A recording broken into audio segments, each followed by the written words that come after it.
qolgan narsalarimni 10 dan 10gacha baholaymiz sizlar bilan birga. Kelinglar obuflardan boshlaymiz. Jigarim mana shunaqa obuf. Yomg'irlarga, qorlarga kiyishga juda ham zo'r. 10 dan 9 qo'yamiz.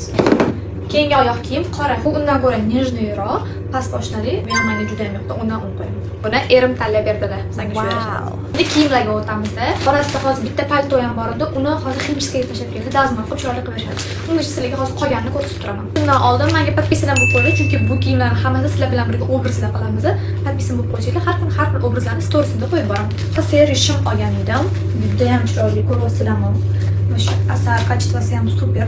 Lekin men buni sotib olmayman. Qizlar kimga kerak bo'lsa yozinglar. Men bu son qismi torlik qildi, bilasizlar, va ro'molda keng kiyish kerak. O'zim mashina kiyish kerak emasdi. Men o'rganganman, bilmayman, kishim kiymasa ham. Men keyingi ishimam, buni qattiq olganman, paketdan olgan bo'lsa kerak. Чистый ishim oldim, qaraydigan vashasi. Bu esa poshtaga moslab oldim. И undan tashqari jigarli narsalarim juda ham ko'p, shu bilan moslab kiyaman. Bu keyingina menga mana shunaqa shimlar rasta yoqadi.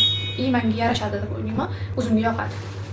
Bu vashi asal qizlar. Buni ham erim tanladilar. O'zimga shunaqa yoqdi. Tayyormisizlar ko'rishga? Bilasizlar, erkaklar tumnisinga qora ranglarni juda ham yosh ko'rishadi. Menga ham tumnisinga rang juda ham yoqadi. Bunaqa paltoshka qizlar, qaranglar. Hozir buni kiyib keldim bugun. Nu, tipasiga shuni solib qo'ydim qaytarib. Yubkalar bilan ham, shimlar bilan ham bemalol buni kiysam bo'ladi. Bu paltoshkaga men 10 dan 50 qo'yaman, 100 qo'yaman. Menga juda ham yoqdi. Chizkadan kelgandan keyin u ham juda ham asal qizlar. Menga podpiska bo'lib qo'yilishi uchun har bir obrazlarni qo'yib boramiz. Hozircha shular. Hammaga paka-paka.